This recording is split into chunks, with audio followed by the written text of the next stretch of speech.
Tracy, we're on episode 100. We're on episode 100.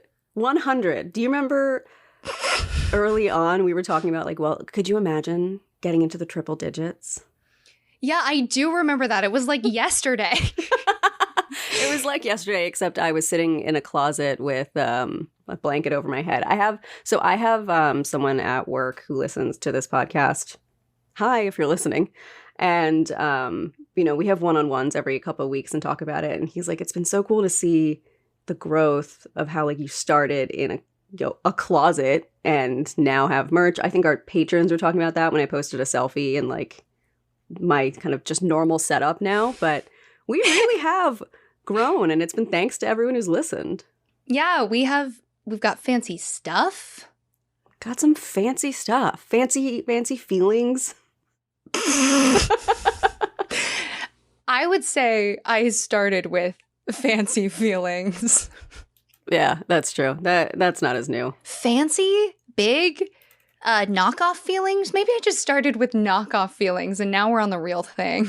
Ooh, like imposter syndrome, but then you made it, like, real. Like vegan leather.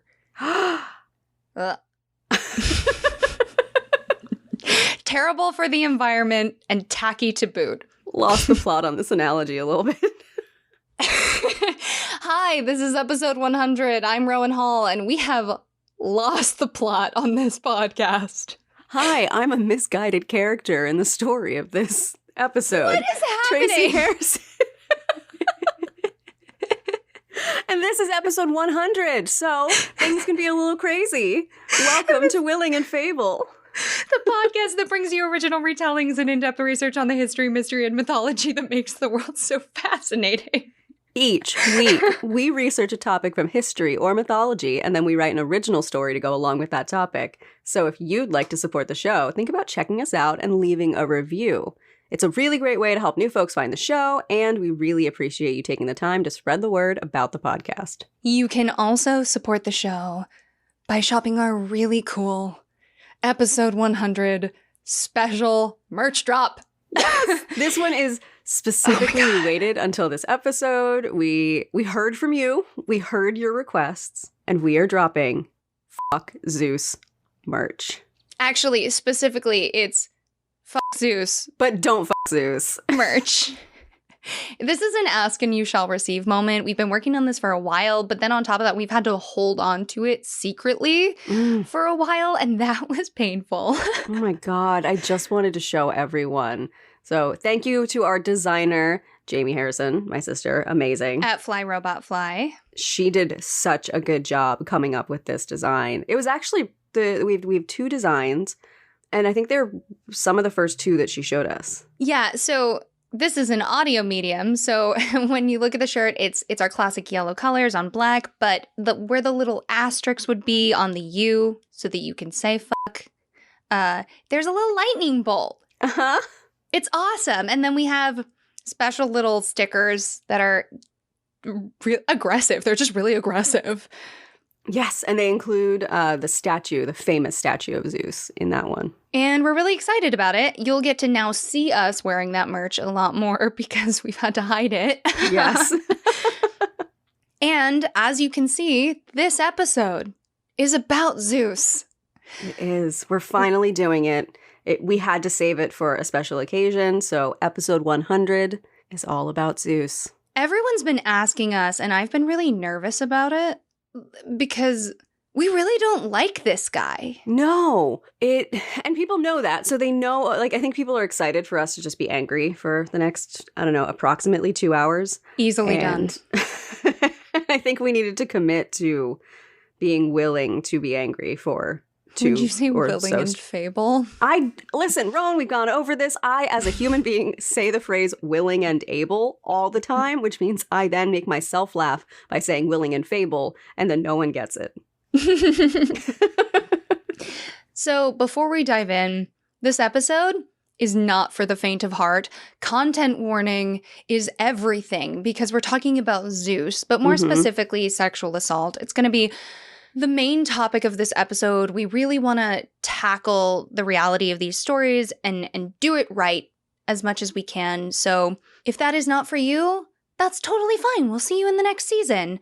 But we hope that you'll stick around and enjoy our divine rage. Yes. It's all divine rage. It's feminine rage. It's feminine energy. You're going to get a lot thrown at you today. And Rowan and I both talked about it. This was an intense episode to put together, but we're so excited. Like, so excited to share it with everyone. Yeah, and we're back to collaborating on episodes, which we do sometimes, but when it's an episode like this, it's especially fun. All right, so you ready to jump into it? Do it. Okay. Everyone listening, you might assume that Zeus in all his glory was brought to us by the ancient Greeks. If that's your thought, you might be surprised to learn that he was actually an ancient deity, and in fact there are versions of him that can be found in Hittite and Mesopotamian cultures. The name Zeus also dates back to the Proto-Indo-European language from around 4500 to 2500 BCE and derives from the words for day and sky. This ancient Zeus was known as the god of the bright sky. But where did our idea of Zeus come from? Well, according to the Theogony written by Hesiod around 720 BCE, there was another group of gods before the Olympian gods that the ancient Greeks worshipped. These were the Titans. Among them was Zeus's father Kronos, and Kronos was afraid that he would be destroyed by his own children, as Kronos had destroyed his father Uranus before him. In order to prevent this from happening, he decided that it was best if he just swallowed all of his children. To foil his plan, his wife Rhea decided to present him with a stone wrapped in a baby's blanket and pretend it was their newest child, Zeus. Unaware that anything was wrong, Kronos swallowed the stone and forgot about the child. Zeus was then spirited away to Crete, where he was raised in secret. He was nursed by nymphs on the milk of the goat Amalthea and guarded by the warrior Curides, who drowned out the sound of the baby's crying with a shield-clashing battle dance. I love it. I do too. Listen, if I'd known about that when I was babysitting. If I had known that was an option. Once Zeus became an adult, his grandmother Gaia tricked Kronos into regurgitating all of his children. Then Zeus and his siblings formed a powerful group and went to war against the Titans. Zeus and this party eventually defeated them in a 10-year war, and they became the new heads of Olympus. Zeus became king of the gods and established his home on Mount Olympus.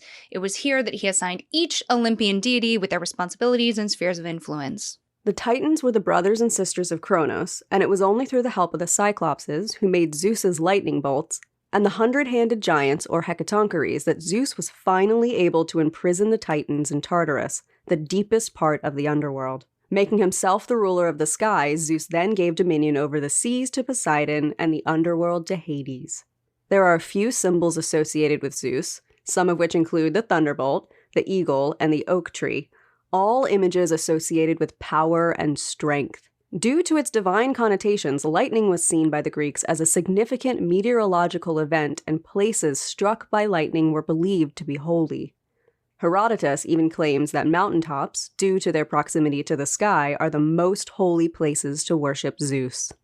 But more than just lightning alone, Zeus's main spheres of influence were justice and fate. He was perceived as a protector, particularly of those on the fringes of society. Think foreigners, guests, strangers, and beggars. The epic poetry of Homer emphasizes the influence of this divine protection on social customs in ancient Greece. In the Odyssey, Princess Nausicaa discovers the shipwrecked and injured Odysseus.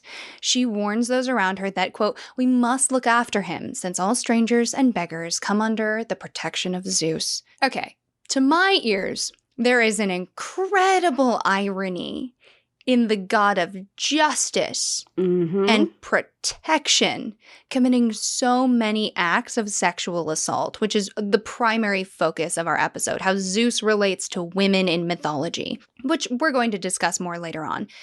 And when I was sort of fussing about this, generally, my friend Trevor actually said, well, the people who can afford the scribes tell the stories. Right. Which Which we've talked about a lot. And he went on to add that of course, you would think that the big bad king god is your protector if you're an affluent man. And why would a story about a god-level man taking what he wants from a woman even touch your narrative of protection? And much less the way he moved through his wives. I think, and we'll talk about this later, but I don't want to gloss over it, that these stories may have acted as a means of granting powerful men permission to behave badly while simultaneously telling women how to respond. I'm interested on your thoughts as to the fact that he was considered the protector of strangers and beggars, who are notably not the affluent men writing the stories. To me, that's that, like, I'm a good person kind of energy. Mm-hmm. And then we get into the understanding of, like, how much are women people? I don't think women fall under his protection at all. Right. And women didn't have the rights of citizens in ancient Greece. Mm-hmm. And there is a fundamental difference between, welcoming strangers and people in need and then thinking that you are owed sex whenever you want it. Yes. I think a big thing to talk about with this story, too, because we love to dunk on Zeus, and he deserves it. But I am also someone who is learning to make space for the word "and" in my life. So Zeus can be the protector of beggars and strangers. That could be potentially a good thing. And he also did a ton of awful things. And they don't need to be in conflict. He is a mythological figure, and it's really important to remember that within this pantheon, the ancient Greeks made their gods incredibly flawed. And living in America at the time we live here now, it's very, very easy to fall into the trap, myself included. And I'm not a Christian, but it's easy to fall into the trap of understanding Zeus, like big sky daddy, the way Christian mythology understands their big sky daddy god. It's not a one-to-one. And even though he is king of the gods, there are gods that have incredible amounts of power. In monotheism, specifically Christian monotheism, that doesn't really exist. Like, the next rung down is quite far. Mm-hmm. So the "and" that you're talking about is intrinsic to the pantheon, not just to how we want to interpret it. Yeah, I think that makes complete sense. And speaking of the broader pantheon, let's talk about Zeus's wives. Oh, gosh. I know. According to Hesiod, Zeus had a total of 7 wives. His first wife was the Oceanid Metis, whom he swallowed while she was pregnant so that no son of his by Metis would overthrow him, as had been foretold. Daddy issues. It's a long line of daddy issues. It's daddy issues all the way down. Later, their daughter Athena would burst forth fully formed from his forehead. Next, Zeus married his aunt and advisor, Themis, who bore the seasons, and the Morai, or fates. Then Zeus married the Oceanid Eurynome, who bore the 3 charities, or graces.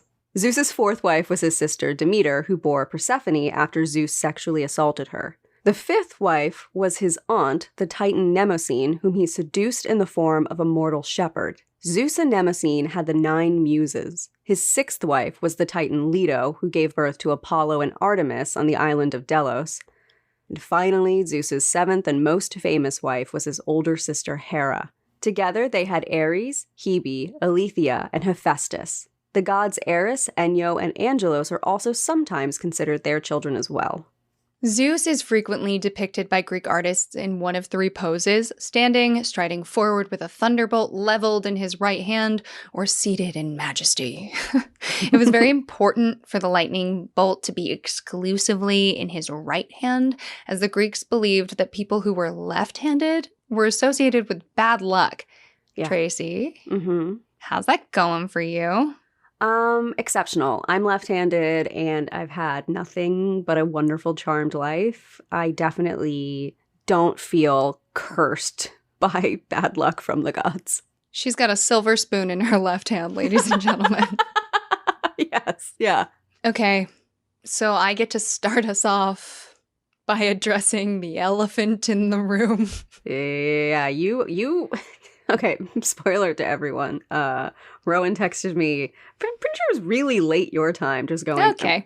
I'm researching bestiality in Greece. We have really weird jobs. My FBI agent is so upset at me. Have you found that you've reached the point where you can start typing in searches for our podcast and it might be the weirdest sentence ever and Google's like, oh, absolutely, I got you. I'll autofill that for you. Is this what you're looking for? You're looking for this specific thing and this specific thing related to this other specific thing. I got you. Tracy, I had to look up the anatomy of swans. Oh my God. Yeah. All right, let's get into it. Okay. So, if you are familiar with any myths about Zeus aside from Big Lightning Daddy, you're probably familiar with the fact that he just loved to lure and sexually assault young, hot, mortal women. Mm-hmm. He especially loved to do it in animal form. Annetta Alexandritis, the assistant professor of classical art and archaeology in the Department of History of Art and Visual Studies at Cornell, explains that there is no word for bestiality in ancient Greek.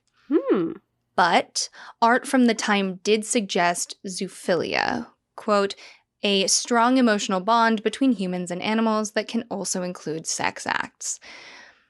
In the paper, Bestiality and Bestial Rape in Greek Myth by J.E. Robson, they write, quote, a problem arises when we try to date the emergence of myths under discussion.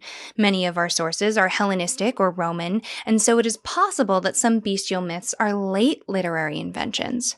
For those few myths which are well documented in both archaic and classical sources, it would appear to be the rule, however, that their bestial versions receive their first telling in the latter era. That is to say, mention of animals in many stories appeared later.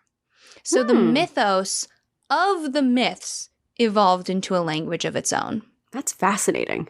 Plutarch wrote in Discourse on the Reason of Beasts, keep in mind this is during the time of ancient Greece. Right.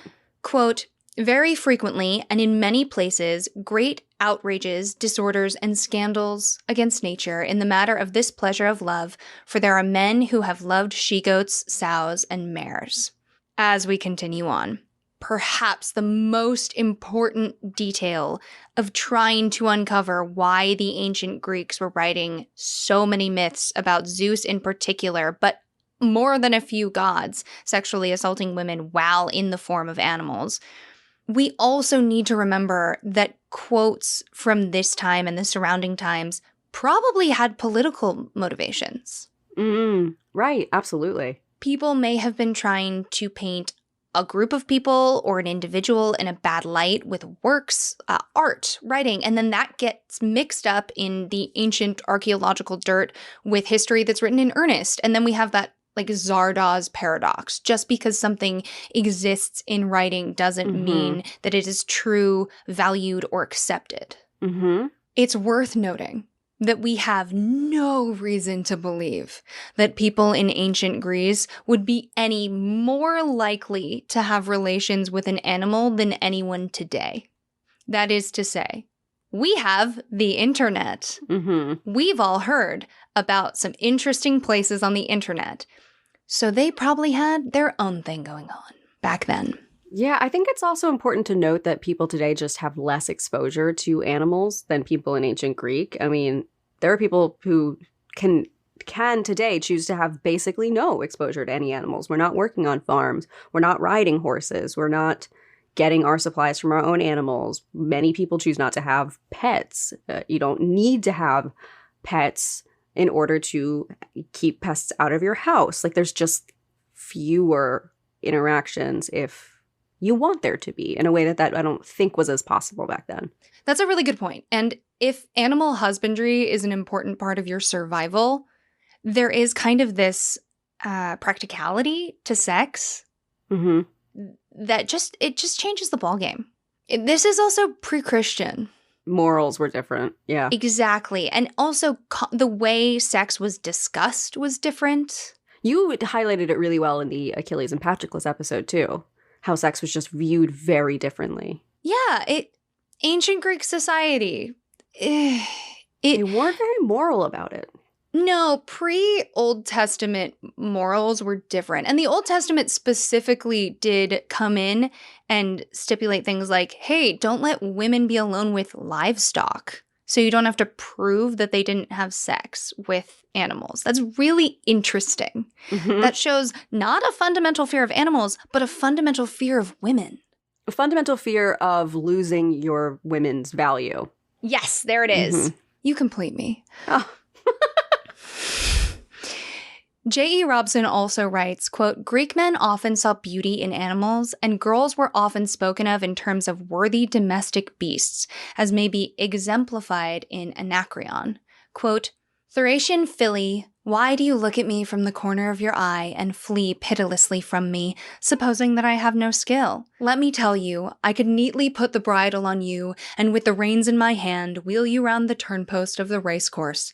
Instead, you graze in the meadows and frisk and frolic lightly, since you have no skilled horseman to ride you. End quote. That's about a woman? Yep. Oh my god. That's about a woman? No, but come on, like, that's not my favorite quote in the world. I really don't love it, but that sounds so much like how people will talk about women today in code. People still call women fillies and, like, I don't even, like, they're, like, I think I've heard women today called fillies. Yeah. I'm gonna bridle you. You have no skilled horseman to you ride. just need a like, strong man. Oh my god, it's the whole manosphere thing. Like Andrew Tate and all that absolute fucking bullshit. Which, again, I guess warning for how heated this episode's gonna get. It's gonna get heated. And we're just getting started. There is a positive or value-neutral side also to referring to people as animals. For example, gay men. They use phrases like bear or otter or chicken. And those phrases are born of a need for LGBTQ plus people to identify themselves to one another while staying safe in a homophobic society. Yeah, I absolutely see the value in that. And when it is within a community, it feels less of an intentional dehumanization and more of a safety measure. Yes, that's my point, though. Like, with consent, you can do things like that. Like, yes, if your partner is into that, wants to be bridled, there's a whole community for that. Like, let's just... Yes, absolutely. I'm not against kink shaming. If that quote was like someone who, like, both of them are into, like, a horse kink, go off. That quote that you read, I read it as just a man grossly being like, pretty lady, let me control you. But talking about her as though she's a horse. Did I interpret that correctly? How would I know, right? Right. Like, I wasn't there. Yeah, that's true. So, you know, there is the kink community. And when we look at stories of Zeus, we have to understand that, yes, myths teach people how to behave, what kinds of goals to have. Myths are very valuable, very ubiquitous, but also it is a story and can be used in a myriad of different ways. So we have porn on the internet talking about animals, and that is a perfectly safe way for people to engage in something that appeals to them. So when we look at stories where Zeus is an animal, his partner, blah, blah, blah. Mm-hmm. Obviously, the sexual assault is absolute hot garbage, but they are stories. And because they do not exist, they have the potential to be safe ways for people to explore things that interest them. Is it likely that that's the only or even main way these stories were used? Yeah. But we do have to acknowledge it because it's important. Absolutely. So one of the things about time, I think, that has really influenced how we look at these stories with Zeus was the Roman circus. Mm-hmm. And we're talking about ancient Greek because, as far as we're concerned, that's where these stories, quote unquote, started. But first laid out during the 6th century BCE, it was Julius Caesar who crafted the spectacle of the circus into the stuff of legend. So now we're in Roman society. Mm-hmm. And this circus was primarily a racetrack, and I do mean a literal racetrack. This was a massive amphitheater, but it was also the host of the Roman games that honored Jupiter, or Zeus. Events hosted at the site included wild animal hunts, public executions, and gladiator fights, some of which were exotically spectacular in the extreme, such as when Pompey organized a contest between a group of barbarian gladiators and 20 elephants, end quote. In that quote, they are not describing, for example, the fact that the rape of Leda by Zeus was a subject of many, quote unquote, shows, and people, meaning slaves and these, quote unquote, barbarians, which are others, you know, people who they deem not to have rights, were known to be put into the ring and harmed by trained animals. Yeah. We could do a whole episode on the Roman circus, the gladiators. Probably will. Yeah, because it was also a political tool. You had your favorite color, like let's say green or blue is your team, but that was also your political alignment. And it caused a whole lot of chaos. And, there's a certain reason we use the word circus to represent chaos. And I think part of it stems from this original Roman circus. Right, and we're far enough down the line that even though these stories are born before the circus has an influence on how we understand the story's birth. Mm-hmm. So there are 3 categories for stories with Zeus, unwilling partners, and animals. 1, God as an animal, the god being Zeus in this case. With Antiope, Zeus appears as a satyr. For Europa, he appears as a bull. Persephone is assaulted by Zeus as a snake, and the famous story of Leda and the swan. 2, the woman as an animal. With Metis, she is transformed, but nonetheless assaulted.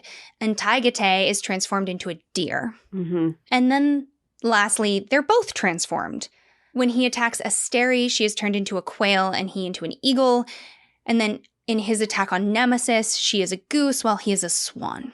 Mm-hmm. Tracy and I have chosen the 2 stories about Zeus being terrible to women that I would say we reference the most and we're most interested in, or maybe foundational for the 2 of us. Yeah, I would agree with that. So the story that I'm covering today is the abduction of Europa, and my kind of connection to this story dates all the way back to when I was in high school. I took Latin class.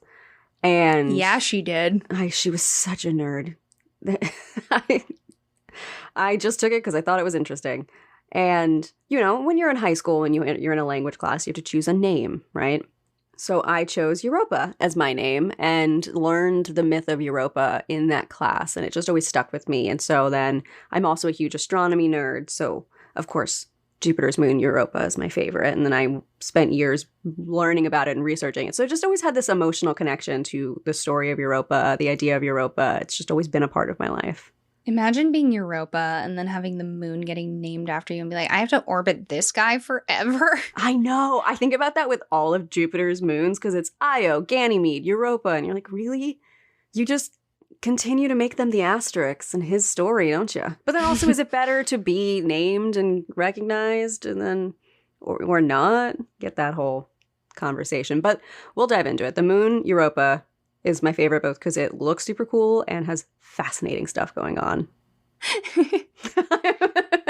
I love this episode. I got to talk about history, mythology, and science. Okay, I'm living my best life. You really had the opportunity to say history, mystery, and mythology and didn't. I'm gonna wake up at 3 a.m. in a cold sweat 2 months from now and remember that moment. You're gonna wake up in a cold sweat 5 years from now and remember this. All right, so let's talk about who Europa actually is as a character in mythology. Europa's earliest literary reference is in the Iliad, which is commonly dated to the 8th century BC, and it is from this ancient tale that we get the name of the continent of Europe. Europa herself is a Phoenician princess and mother of King Minos of Crete. Phoenicia was an ancient region along the eastern coast of the Mediterranean that corresponds to modern-day Lebanon with adjoining parts of modern Syria and Israel. It is believed that Europa hails from an Argive, as in from Argos, lineage, but ultimately descends from the princess Io, the mythical nymph loved by Zeus. Europa is generally said to be the daughter of Agnor, the Phoenician king of Tyre. However, who her mother was seems to be up for debate. The Syracusian poet Moschus describes her mother as Queen Telephassa, but elsewhere, her mother is Argiope. Other sources, such as the Iliad, claim that she is the daughter of Agnor's son, the sun-red phoenix. Ooh. However, it is generally agreed upon that she has 2 brothers, Cadmus, who is said to have brought the alphabet to mainland Greece, and Cilix. But there's also a 3rd brother, also known as Phoenix, mentioned as her sibling as well, so clearly there's a lot of ambiguity around the origins of this figure, but given that this myth is about 3,000 years old, I think we can let that pass. My favorite thing about these myths is that people get all tangled up in the family tree. Meanwhile, that's not really the bit in the myth. Oh, I know. Researching this myth, there are a lot of actual family trees laid out that I just didn't even get into. I was like, we're not breaking it down. And then, of course, as researching this, you read versions of this myth over and over and over and over again to kind of try to figure out how you're going to compile it, because one version will talk about a saffron flower appearing, and then another version never mentions that at all, but talks about Zeus's horns glowing like they're gemstones, and then another version doesn't mention that at all. And you're like, well, what is truth and what is canon? And then that's the fun part of mythology, is that you get to kind of play with the different periods of time as to what they thought was important to share. Willing and Fable will probably go down on the hill that, like, canon is up for grabs. Yes. Presuming you're still in the culture. It's an oral tradition. Exactly. So this is my version of just generally, here is what the myth of Europa and Zeus is. Our story begins on a beautiful sunny day in Phoenicia, where Europa and some of her helpers are out in the fields gathering flowers. Europa is the epitome of feminine grace, decorum, and beauty. She's frolicking out in the fields, being beautiful and perfect, and she walks past her father's pasture of bulls. Among her father's bulls, she sees a new one, and it catches her eye. He is large, powerful, all white with horns that gleam like gems. Not seeing this for the obvious god disguised as an animal thing that it was, she decides to approach the beast.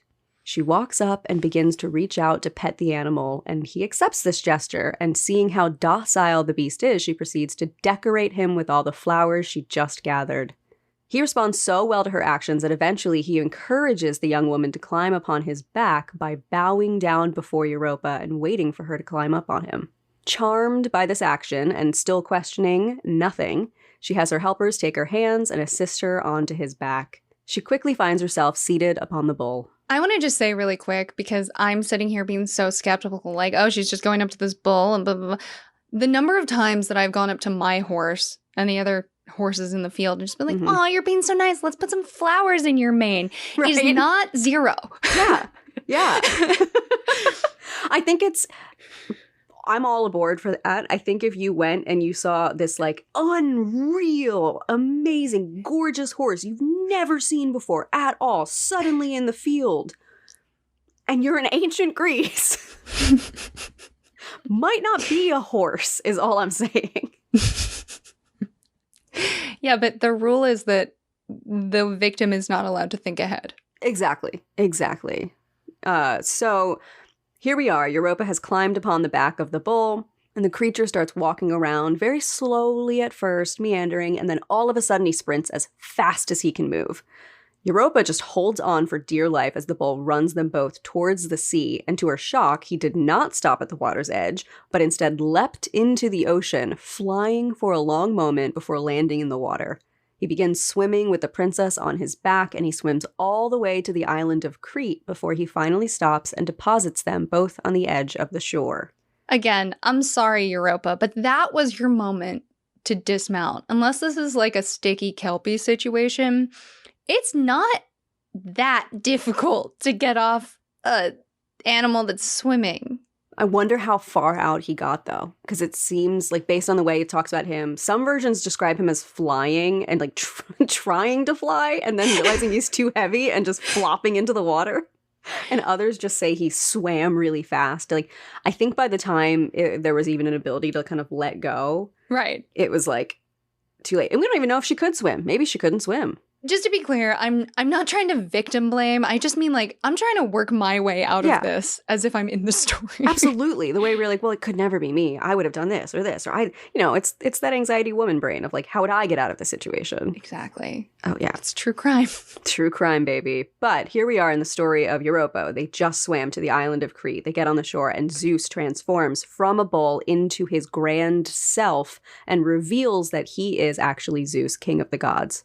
So now they're on the island of Crete, and Zeus either seduces or sexually assaults Europa, and the text in ancient Greek writings rarely differentiates between the two, so we don't know the actual answer there. He declares her to be the first queen of Crete, and together they have 3 children, Minos, the future king of Knossos, and namesake of the Minotaur, Rhadamanthus, who would end up becoming one of the judges of the underworld, and in a slightly later tradition, the great warrior and ally of Troy, Sarpedon. Minos comes by the bull lineage, honestly, huh? He does. Isn't that interesting? He does. His wife, Pasiphae. Oof. Yes, had relations with the bull and then created the Minotaur. The Minotaur of great fame. And that was all through this lineage. While I have you stopped, because I keep doing this to you, Mm-hmm. I'm sorry. I love it. Do you think that the ancient Greek writings rarely differentiate between the two because there was no differentiation with the men's understanding in the scenario? Or do you think that's just how it happened, or it's translated? I think there wasn't a word for rape. I think we have this conversation, in our society, we had to get comfortable with the idea of date rape. We had to get comfortable with the idea of describing a broader range of actions as sexual assault and our understanding of what it means to have bodily autonomy. So I think in these writings, it probably was, the two of them lay together, or whatever the phrasing is, where it just has the intent of both parties is irrelevant in the description of the physical action. We also know that in ancient Greece, for a woman to have sex out of wedlock or before marriage was very bad. Even if she was sexually assaulted, she was looked down upon. Mm-hmm. The fact that her morals are wrapped up into that, not just the idea that something happened to her, she was forced, does belie an understanding of sexual assault that puts more responsibility on the person being assaulted. Yes. So I agree with everything you're saying. I just think there was never intended to be a differentiation between the two. Mm-hmm. But no matter what happened, eventually, as Zeus does, he loves them, he leaves them. He left Europa with 4 gifts upon his departure. The first was a necklace made by Hephaestus. The next was a bronze automaton guard named Talos. The third was the hound Laelaps, who never failed to catch his quarry. And finally, he gifted her a javelin that never missed. I didn't realize the tie-in with so many other stories. Yup. Isn't that I didn't even realize that either, and I've known about this myth forever. Oh. Laelaps and the fox being my favorite. Mm-hmm. And it ties into Europa. And keep in mind, Europa is a Phoenician princess brought to the island of Crete. So we're going to dive into that because it's sort of two different cultures with even some differences in their pantheons merging. But Europa is currently missing. She's on Crete. She's had her children, and her father's trying to find her. So Agnor discovers his daughter's disappearance, and he sends his 3 sons off to go bring her home. These were Phoenix, Cilix, and Cadmus, and although they never did find their sister, they did found, at least in mythology, new colonies in Phoenicia, Cilicia, and Boeotian Thebes, respectively, and thus became the founding fathers of those people. Having given birth to 3 sons by Zeus, Europa then married King Asterios, the name of this king being also the name of the Minotaur and an epithet of Zeus, which was likely derived from the name Ashtar or Astarte, who is a Phoenician goddess. Wow. Yeah. Zeus later recreated the shape of the white bull in the stars, which is now known as the constellation Taurus. And since Hera never found out about the affair between Zeus and Europa, there are no stories of her attempting to get revenge upon the other woman. This is a very rare story for Zeus in which there can be an argument, because the writing is so unclear, that there was real connection or love between Zeus and Europa, and there are no negative consequences for her affair with Zeus. Yeah, the gifts thing is intriguing. Mm-hmm. So I found 2 prevailing theories regarding the myth of Europa and where it came from. The first is that the story is meant to blend the Phoenician pantheon with the Greek pantheon. That's why the origin story is most likely connected to Astarte in the Phoenician and Canaanite myths. In the 2nd century AD, in the territory of Phoenician Sidon, which is modern-day Lebanon, the Hellenistic satirist Lucian of Samosata was informed that the temple of Astarte was also sacred to Europa, and he wrote, quote, "There is likewise in Phoenicia a temple of great size owned by the Sidonians. They call it the temple of Astarte, but according to the story of one of the priests, this temple is sacred to Europa, the sister of Cadmus. She was the daughter of Agnor, and on her disappearance from Earth, the Phoenicians honored her with a temple and told a sacred legend about her, how that Zeus was enamored of her for her beauty and, changing his form into that of a bull, carried her off into Crete. The legend I heard from other Phoenicians as well, and the coinage current among the Sidonians bears upon it the effigy of Europa sitting upon a bull of Zeus." End quote. Wikipedia explains this quote by stating that there were two competing myths relating to how Europa came into the Hellenic world, but they agreed that she came to Crete, where the sacred bull was paramount. In the more familiar telling, she was seduced by the god Zeus in the form of a bull, who breathed from his mouth a saffron crocus and carried her away to Crete on his back to be welcomed by Asterion. However, Herodotus tells a different version in which Europa was just kidnapped by Cretans, not Zeus, who likewise were said to have taken her to Crete. While Europa does not seem to be venerated directly in cult anywhere in classical Greece, it was found in the 2nd century AD at Labadia in Boeotia that Europa was used as the epithet or byname of Demeter. Quote, Demeter, who they surname Europa and say was the nurse of Trophonios, end quote. Another example was, there is also a sanctuary of Demeter Europa, the nurse of Trophonios.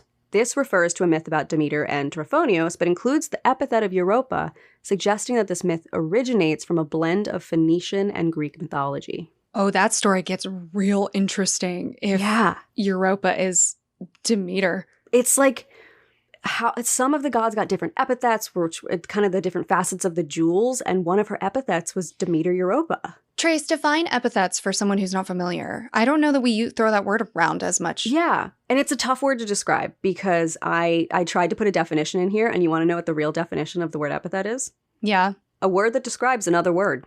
Great. So basically in this context, a byname is also another good way to describe it. It's a signifier, so I think of it as it's the version of Demeter. Demeter Europa. If you're big in online fandom, you might see a sort of weird modern day equivalent to this of the exclamation point in front of a character's name where it's like modern exclamation point, King Arthur. And that's a way to describe a version of the character that you know, but in a slightly different way. I am not big into online fandom, clearly. It's okay. I bring the weird in. I bring the weird, you bring the death. I bring the nerd, you bring the skulls. Okay. Great. I feel like that's where it comes down to. Amazing. Deal. Great. I want nothing more in my whole life. You complete me. Be my antidote. I still think about Be My Antidote. And some of our patrons called it out, and I got all emotional all over again. 5 years, wake up in a cold sweat. I could have said history, Mr. Mythology. Could have said history, mystery, and mythology, and I didn't. All right, so in regards to the story, I personally find it really interesting that Zeus takes Europa back to Crete, which is the island he was raised on. I don't have an explanation for it. I don't know what the significance is there, but I'm really curious. Was it meant to signify the importance of Crete or the connection between Crete and Phoenicia? Was it meant to really establish Zeus's birthplace as a really strong way to say this is our story now, even though it's from a different area? I'm not sure, but I find it really interesting. Yeah, I wonder if it's just like, you know, when you like someone and you bring them home. Yeah, it's kind of what it feels like. So, Rowan, I have 2 different pieces of art I want to show you because the story is obviously so old. I wanted to take a piece from ancient times and then also a piece more modern, not super modern. There's art being done of the story of Europa still to this day. I found stuff online from the 20s, the 40s, recent modern art. It's something we love to tell over and over again. But the first image I have here for you is a terracotta figurine from Athens from around 460 to 480 BC. This figure has nothing in the image to suggest scale, but it looks fairly small. It is a tannish white with, it looks like maybe parts of a glaze or the coloring worn off or worn down. The figurine itself is kind of smushy in the way that it's all the details have been flattened by time, so everything's a little soft. There's a woman, her hair is up, she's wearing robes, she's reclining on a bull, which is interesting, almost like you would a chaise longue. Yes. Yeah, you see different time periods depict her very differently. Sometimes she's lounging on the bull. As side saddle became more popular, it was very often she is riding side saddle.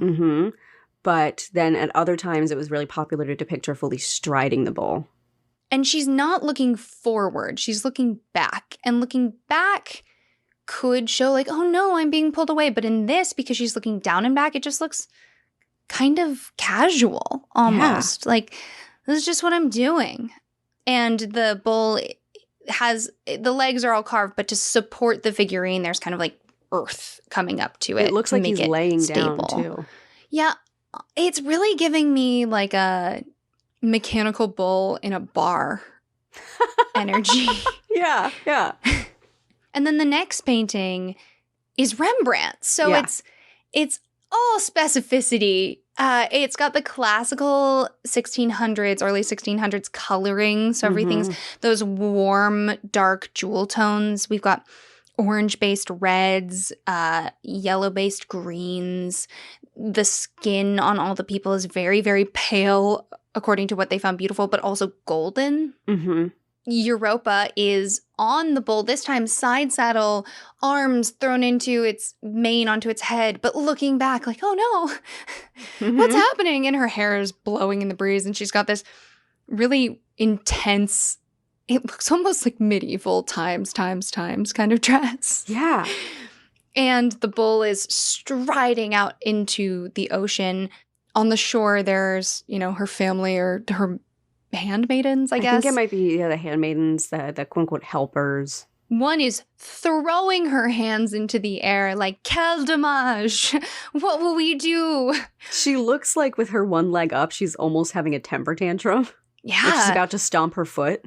There are horses behind them and a cart, which is interesting because it's almost as if, if they were on land, these people would be able to pursue the bull. Right. And then back in the distance is the city, which in some places looks like it might need a little assistance. Yeah. Looks like it's kind of falling apart. But neither of these are depicted like, oh no, the bull, poor Europa. Oh, yeah. There are a few. This one is called The Abduction of Europa. Most of the time it's called The Rape of Europa when it's depicted in art. And it is interesting. There was one from the 1700s, so kind of in the Rococo Marie Antoinette period, and Europa's clothing much more reflects that. There was one from the 1500s that was very much, she's very barely clothed at all. And in that one, aggressively fighting the idea of being captured in a way that is less commonly pictured. It took all my energy not to put like 15 photos in here just so we could have a fun comparison, but this is an audio medium, so if you're interested in the art around Europa, go Google it. There's plenty. I had the same thing happen with my story. Yeah. You and I love art. We do. We do. Jinx, you owe me a matcha. I owe you so many matchas because you keep coming up with bets and then winning them. Y'all, I sound like a monster. I'm not. I am a monster, but not in this way. Not in real life. I don't usually make Tracy pay up. No. She actually usually refuses when I try to pay up. She's like, I didn't mean it. It wasn't real. It was only for the goof. Yeah. I'm like, no, the actions of your consequences. Uh-oh. Consequences of your actions? I like the actions of your consequences. I like the actions of we're going to keep that. We're leaving that in. That's just... Okay, so let's talk about why Europe is named after Europa. According to Greek Reporter, the first recorded usage of Europe as a geographic term is in Homer's hymn to Delian Apollo in reference to the western shore of the Aegean Sea. Additionally, the Greek philosopher Anaximander and the geographer Hecataeus used it as a name for a region of the known world for the first time in the 6th century BCE. As with other Greco-Roman myths, the connection between mythological figures and their impact on the real world is often seen through children, descendants, and other family members. While Europa herself does not seem to have made it into the continental mainland, her brother Cadmus, did, and there, in memory of their hometown, he founded a Greek version of the 100-gated Egyptian city of Thebes, although his rendition only had 7 gates. Lame. I know. Come on, Cadmus. You're 93 gates short. It might be an intentional ironic twist that he never found his sister Europa, but he does find her, quote-unquote, Europa or Europe the continent. The mythology makes the effort to locate Cadmus not just in Greece, but further inland and northward toward Illyria, where later misadventures end him up. The word Europe is derived from the Greek word Eurus, meaning wide, and ops, meaning face, but it's unknown whether the ancient Greeks thus named Europe after the facial features of the people they noticed inhabiting it, or of the figure of Europa. Perhaps at the end, it was a bit of both. That's interesting. Yeah, I was trying to find a clear answer because, you'd think there'd be a really clear reason why we have one of 7 continents named after a mythological figure, but people are kind of like, I don't know. Could be a few things. All right, so here's where we talk about science. Europa is a moon of Jupiter, and it's about 90% the size of Earth's moon. So if we replaced our moon with Europa, it would appear roughly the same size in the sky as our moon, but much, much brighter because its surface is made of water ice, so it reflects 5.5 times the sunlight than our moon does. Hold up, did you say water ice? Yes. Can we please quickly... Oh, are we doing the water ice Italian ice thing? Yes.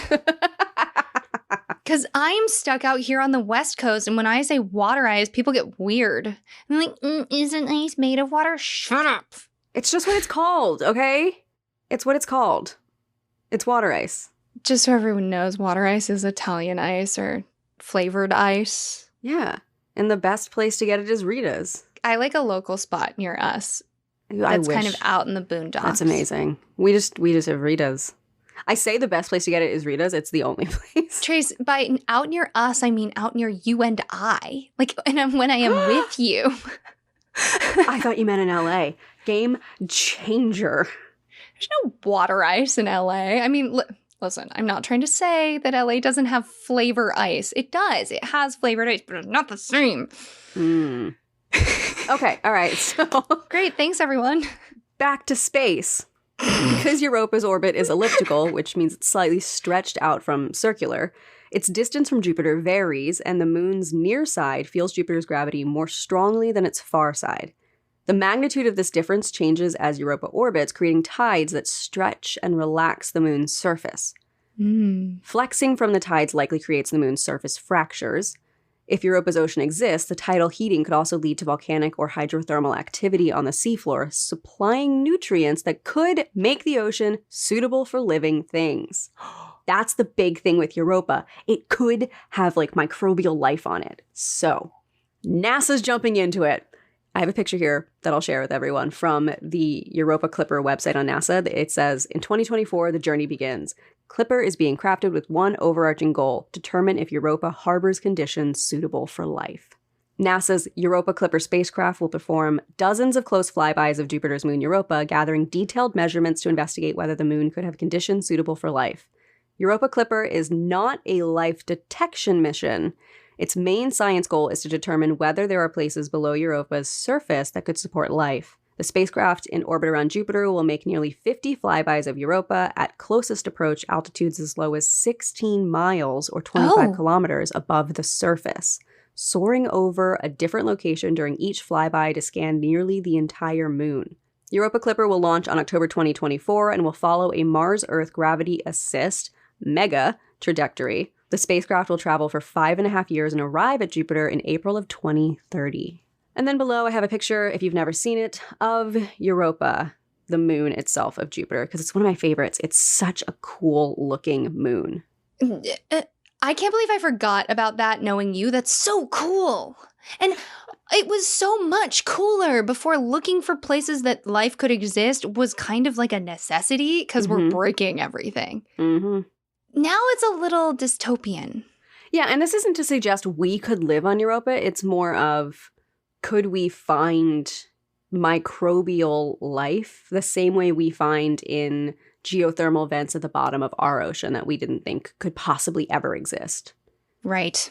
And it's just, it's answering the question, is it possible for any planet other than our own to support life? And what would cause it? And where did it come from? Did microbes come onto our planet from an asteroid and that's how we got life? Is it something inherent to the nature of the actual planet? Where does it come from? So that's part of like all the things that they're exploring is like, what is happening here and could it support life? It's buck wild. Yeah. Do you want to describe the image here of Europa? Yeah, she's a hottie with a celestial body. In this image, we're getting like the half, like when you get the moon is half full, kind of the rest is in shadow. The surface has like a whitish, grayish tan modeling to it, and then there are stripes and streaks and splatters going across it that are soft, rusty orange. Mm-hmm. It looks almost like bone when you have drier, older bone and it has those fissures in it. I think it looks so cool. And that's when I was mentioning earlier the cracks from the ebb and flow of the tides. Mm-hmm. That's cracking through that ice on the surface. The cracks look like when a child scribbles on the walls when they get a hold of a crayon. Yeah, it really does. And the cool thing about this image is it just looks so solid and dense. Mm-hmm. You know when you look at some photos of celestial bodies and they look ephemeral, like you could just stick your hand through them? Yes. Which is to say nothing about whether they are mostly gas or mostly whatever. Looking at Europa, though, looks solid. Yeah. Like if I was there, I would be fine. I could step on it.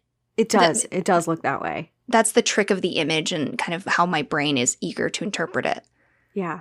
For a long time, this is just a cute behind the scenes curtain thing. I've like my friends and family know how much I've always loved Europa and astronomy and this story. So Rowan used to sign all her letters to me instead of saying I love you to the moon and back. I love you to Europa and back. I do. Yeah. I also have another friend who embroidered a picture of Europa for me. Like learned to embroider and then did her little embroidery of Europa. And as soon as I opened up, I was like, is this Europa? It's really We love sweet. Europa. Yeah. Poor girl. For my story this week, Rowan and I talked about this. Actually, Rowan, you gave me the idea to do this. Gave me idea/permission. Like as soon as you suggested it, it was like, oh, I've never wanted anything more. So it wasn't my idea. You've been looking for an excuse to do this in another episode for a minute. Right, which is why I say permission, quote unquote, is like, hey, this could be fun. So I returned to my great love of Sapphic poetry, and I wrote a poem in Sapphic stanza about the story of Europa. 'Cause get wrecked, Zeus. Go fuck yourself, Zeus. Yeah. The wide field of flowers stretched out before me. Vibrant colors spread across the earth and ground, but their scent, heavy on the wind and so fresh, left me wanting more. But I did not know that I was being watched. I thought the only beauty was around me. But to him I was the most vibrant flower, ready to be plucked. He waited in the field hidden as a bull, but I knew him the moment that I saw him. Such beauty and power was no mortal thing. No, I saw a god, and I realized that he was waiting for me. But alas, I could not turn away from him. A mortal woman cannot refuse a god. So I stepped forward. We both knew that my fate was no longer mine. I was powerless to do anything else. Gods can play with us mortals like we are toys. And we say thank you. Thank you for taking me away from my home. Thank you for taking full control of my life. Thank you for using me like I am nothing. Thank you for leaving. Now I have been enshrined in history as nothing more than a footnote in his story. The woman who climbed on the back of a bull. Europa the Queen. Oh gosh, you captured that energy of like when something bad happens to you and you try to take ownership of it and you're like, no, I know it's bad, but like I chose this or I set myself up for this. And that way of trying to reclaim your own agency. Oh. Yeah, that describes it perfectly because I thought so much about the fact that let's say she did know, because in my story I joked, I was like, knowing nothing more, she stepped onto his back. I don't think it would have mattered if she did or didn't know it was Zeus. If you see that gleaming animal and you ignore him, you could probably endure his wrath. So then your thought is, okay, well, I don't want to have to endure his wrath, so I'll walk up to him. And then you walk up to him and he bows before you to get on his back. What are you going to do? Like, I think he had so much power in that situation that whether she knew or didn't know it was Zeus as a bull is irrelevant to what was going to happen to her and what he wanted. It's a really great allegory for power imbalances in the workplace. Yes. the closest one-to-one I can think of someone like ignoring a god in a similar scenario was Minos asking for a sacrifice, getting the sacred bull, then not sacrificing it, and then, you know, gods are like, oh, you didn't do what you promised. Now your wife is attracted to this bull, blah, blah, blah, blah, blah, the Minotaur. Like, you can push back, but how far are you going to get? Right. And as a woman, you have even less power. And so that was what I wanted to capture in this, of that feeling of, I knew what was going to happen. I didn't have a choice. And then you made me say thank you. And I was supposed to be grateful. And I think that is something we see a lot in these stories that I want to touch on, because exactly like you said, I wanted to give her a little bit of power back in that poem and say, I didn't have a choice in my story and I'm a footnote in his, but I am still me and I still matter. The idea of being a footnote in someone else's story is so intriguing because that can stay irrelevant until someone's telling the story and the telling is harmful to you. Mm-hmm. Like if that's a private detail between two people, okay, then the audience widens and then it widens. And suddenly you have those questions we're always asking. Who is telling the story? Why are they telling the story? Who are they telling it to? And being a footnote and having no agency and no backstory and no drive matters. Mm-hmm. And so often in these tales of Zeus assaulting women, the women are, as I say with nymphs, like effectively blow-up dolls. Yeah. Thank you for doing sapphic verse. It feels so right. I love doing it. It's such a fun challenge. Yeah, it feels so good that Sappho would be examining that. Just, I feel like you really captured what I wanted. So thank you. It feels like a gift. Oh, it was so much fun. But now I'm handing the reins over to you. It is your turn. What story do you have today? Yeah. Along with Europa, the myth of Leda and the Swan is probably one of the most widely known stories of Zeus being an absolute monster. Mm-hmm. Likely because people have been creating art depicting Leda copulating with the swan for centuries. And I will say, subject matter being value neutral, many of the paintings and sculptures depicting this story are exceedingly well rendered, making it more likely that that work would be exhibited to a wider audience. Right. We'll get into that a little bit more.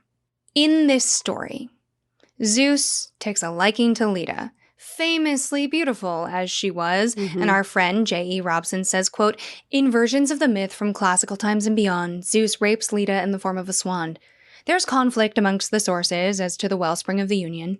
In Homer, Leda is said to bear Castor and Polydeuces to Tyndareus, but Helen is said to be Zeus's daughter. In Homeric hymns, the Dioscuri are said to be Zeus's offspring. In Pindar, Polydeuces is Zeus's son, where Castor is Tyndareus's. In Apollodorus, she is said to bear Polydeuces and Helen to Zeus, and Castor and Clytemnestra to Tyndareus. In Euripides, Leda is also the mother of Phoebe. Apollodorus also cites a version of the myth in which Leda merely finds and hatches an egg, previously laid by Nemesis. End quote. All of this is to say, the common story is Leda, queen of Sparta and wife of Tyndareus, is raped by Zeus in the form of a swan while she bathes in a river in the wild. The same day, she has sex with her husband. Usually, her offspring are the twins Helen of Troy fame, and Clytemnestra, and then Castor and Pollux. And then due to her relations with the two men, Helen and Pollux are the children of the god Zeus, and Clytemnestra and Castor are mortals. Pollux later asks Zeus to share his immortality with his twin, which Zeus grants. In life, they were known as the Dioscuri, and later Zeus turned into the constellation Gemini. Great. I want to acknowledge why I chose the world's most boring quote to talk about this story, because I am very excited about it. I didn't think it was very boring. I'm into it. I just don't care about genealogy, really. I don't. Right. I don't, but there are a couple things that this quote is illustrating. One, it shows us that this story was ubiquitous enough within ancient Grecian culture that it was different from one telling to the next. Two, It illustrates the fact that in ancient Greece, women needed to have children. That was the important thing that they did. So Yes. Leda having these children, which are in other myths, is kind of the closest a woman could get to becoming heroic. Yeah. And then lastly, it also goes to show that while the offspring is interesting, it's a jumping off point for other stories. Mm-hmm. The little detail that's in all of these tellings is that Leda's a hottie and Zeus rapes her, and that doesn't change. Now, I say rape, and we could get into what you mentioned, like, was Leda into the swan? But it's everything that you already said, so I don't feel like we need to dive into that. I'm going to keep saying rape because as this story has become more widely known throughout the centuries, that's really our understanding of it now. And when I look at these stories of Zeus and the horrible ways he treats mortal women, I'm always really interested in the fact, like, is the sexual assault detail not noteworthy? Or if it's noteworthy, does the kind of lustiness of sex and intrigue overshadow that? Right.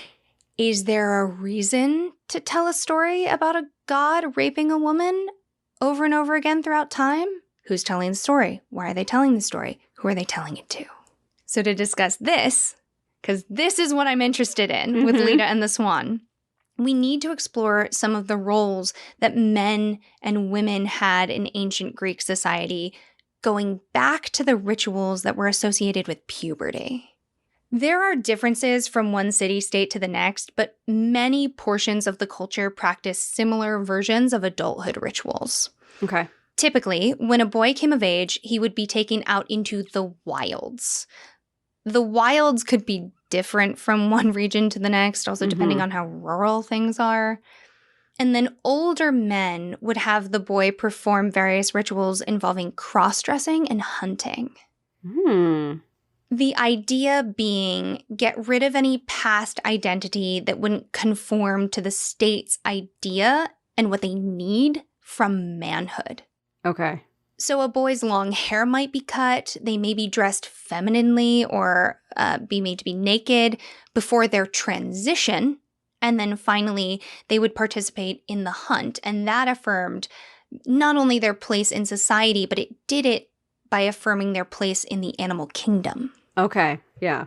In these rituals, there is kind of a where you start, an othering transitional phase, and then a where we want you to end up. When examining art, academics have noted the similarities between male use posture and dress on vases where they're hunting prey and pursuing women.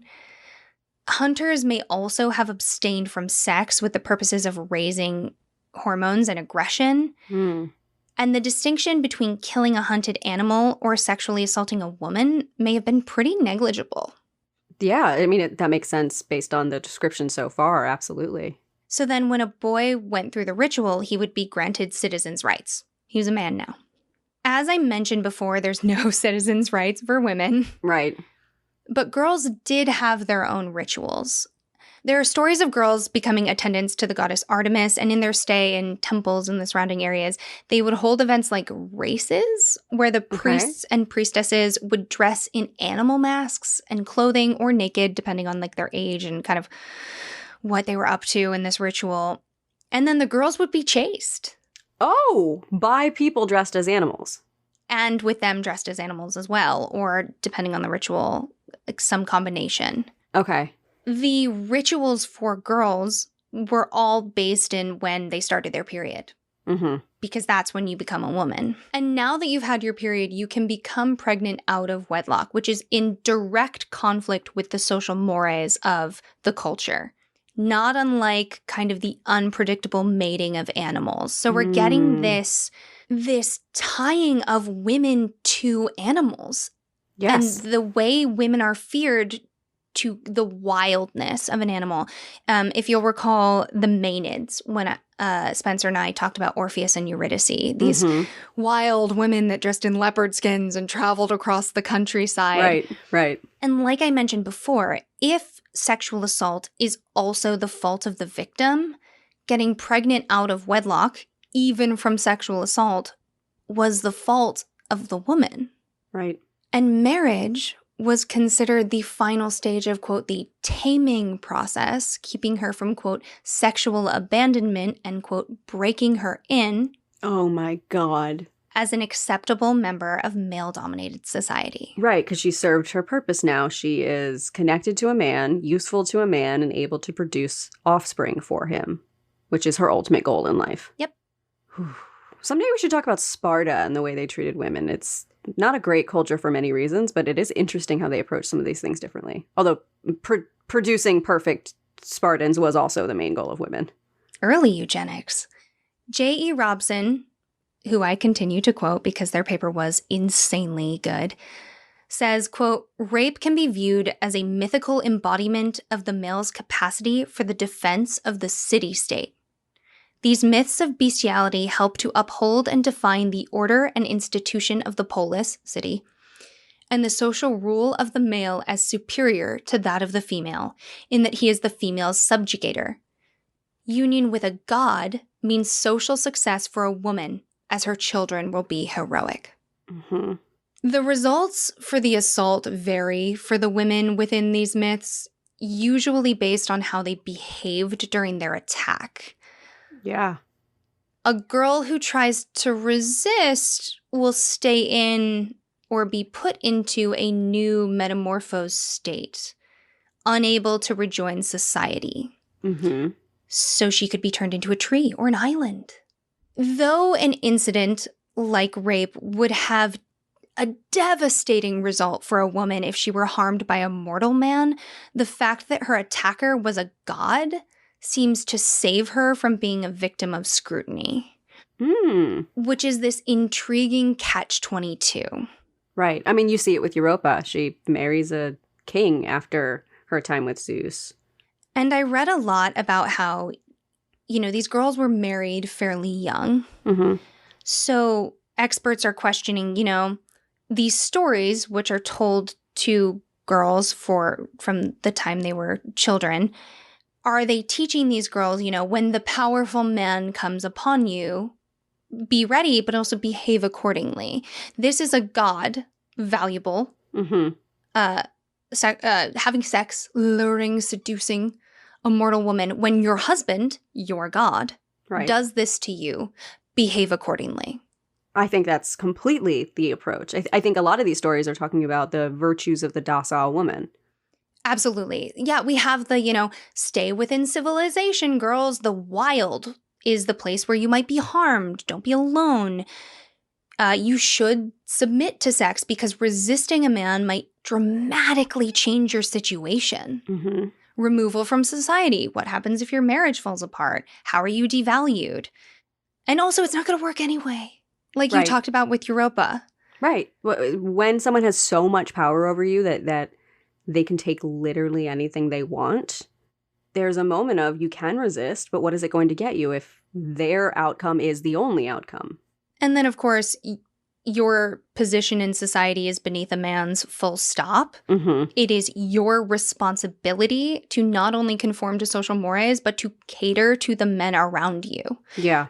And I've been talking about this with a lot of my friends who are men because I can only come at this from the perspective of a woman, right? Same. Clearly. Yep. And listen, Lita, after she's sexually assaulted and has her kids, the story's kind of over. Like, That's really it for her. She served her purpose. And unlike Europa, where she kind of has this life after the story, at least a little bit, Lita is all about the sexiness of her and the swan. Right. But seeing this story and others makes me wonder about how men and women were encouraged to approach attraction and lust. I'm seeing in my own life having male friends that are often very good men. And I don't mean good man, like trademark and all the baggage it comes with, just like good people. Yeah. Who are also trying to unpack their internalized misogyny. and understanding that a human being existing is not permission to make your attraction their problem. Yes. Yes, absolutely. The same way that I guess I think a lot of times too, a lot of emotions that you're experiencing, let's say you're having a really hard day, another person being in the room is not an excuse to take it out on them. Like, you have no right to force your feelings onto other people. That's not to say you should not share your feelings or have communication, but to force your feelings onto someone else because you feel entitled to that experience isn't okay. Sage made a joke the other day. It was so good while we were playing D&D. I forget what started it, but she was like, I'm not flirting. I'm just existing while hot. It was so good. That's amazing. That feels particularly apt for this because these women are supposed to be the pinnacle of beauty. Mm-hmm. And if you're a man and it is valuable for you to have sex with a lot of women, that is a social currency, and the value increases the more beautiful the women are, then the converse is, if you're a woman, how many men can you attract? That is your social currency. And if your safety is reliant upon that, not only do you need it, but you are forced to convince yourself that you want it. And then it's a dangerous balance because it's how many can you attract, but for them, it's how many can they sleep with. And if you sleep with them, then your value is decreased. And in ancient Greek society, that doesn't just exist for men and women, that exists in relationships between men and men, too. Right. It was very, very complicated in the way that it is now. If you're sitting there like, this kind of just sounds like now, yes. And so because Leda and the Swan can be really just summed up into like, Zeus thought she was hot, Zeus turned into a swan, the end, like they had sex about it. Right. And then you can unpack whether it was consensual or non-consensual. I'm just so interested in why this story was so often told. Right. Why is it so ubiquitous? Even today, Hozier just released a song called Swan Upon Leda. Like, clearly this is still in the cultural zeitgeist. So, thank you for setting me up. I want to talk about that a little bit. Yes. I found an article that was just like 45 paintings of Leda and the Swan throughout the ages. I didn't pull a single one of them because while they're very interesting to look at, and I quite like a lot of them, like, what's the description here on a podcast, right? For all the really intriguing ones, you know, it's not just a hot girl who's naked in the woods with a swan nearby. Like the ones where the artists were like, I am painting this in process. Let's unpack that. Why was Leda and the Swan like the myth to paint forever? We've got Michelangelo, Leonardo da Vinci, Ghirlandaio, Rubens, Correggio, all the Ninja Turtles. And then moving forward in time, we have Boucher, Picot, Delacroix, Moreau, Cezanne, Matisse, Dali, Cy Twombly. Even Yeats was like, let me just write a poem about this that's really graphic. Oh my God. So why? Artfix Daily writes, it took until the Middle Ages and the Renaissance for Leda to really gain traction. During this period, the church had a remarkable influence over the art that was being created. Certainly, the church and other religious figures were the greatest patrons of the arts, and as a result, many of the works that were being painted used biblical tales and figures as their subjects. However, the Renaissance was also an age of enlightenment, when humanism began to emerge alongside great strides in science and philosophy. Artists had a wish to explore deeper themes in their art, sexuality being one of them. Due to the influence of the church, human sexuality could not be explicitly portrayed. As a result, Leda's union with not a man, but a swan became a highly popular way to explore human sexuality without angering religious sensibilities. This may seem entirely backwards to us today. Certainly, one would think bestiality is a greater sin than human sexuality. Yet, within the strictures of 16th century Italy, Leda's seduction by her swan lover was the more acceptable subject. End quote. That's insane. That you know couldn't see it, but my jaw dropped. The idea that if you want to explore sexuality, you have to tell the story of Leda and Zeus with the swan. With Europa, it makes sense why it was such a popular subject to paint, because European painters were really passionate about their namesake and exploring the myth of where they came from, the name of Europe and all of that. With Leda, I was wondering what the reason would be, and I am so genuinely shocked to learn that it's because it was more acceptable to paint bestiality than it was to paint sexuality with two humans. Yeah, I'm not painting a sexy painting. I'm just depicting a myth. I'm just telling a famous story. Wild. So the subject fell out of favor until the neoclassical artists of the 19th century came along, and they were fawning over Renaissance art. You and I have talked about this a fair amount. It's worth saying a lot of these paintings are very sexy. Like, Leda looks amazing. She's rolling up as the most beautiful version of a woman according to the societal norm at the time of the painting. Oh, yeah. And some of them are buck wild weird.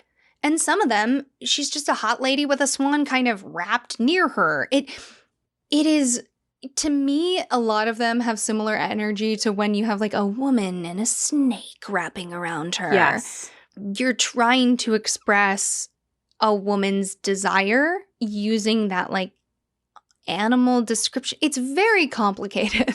It is. It's really complex. And I mean, you kind of see a similar thing in the Europa paintings in that some of them are very serious. The one I showed of Rembrandt, like that was a pretty serious, just here's a painting of Europa. But there are others where it's like, oh, this is our excuse to draw a naked woman veiled in some thin fabric, striding upon a bowl. And I'm sure the same thing with Leda, where it was a way to get around restrictions and explore things that you wanted to explore, especially with the idea of painting the most beautiful woman you could possibly think of.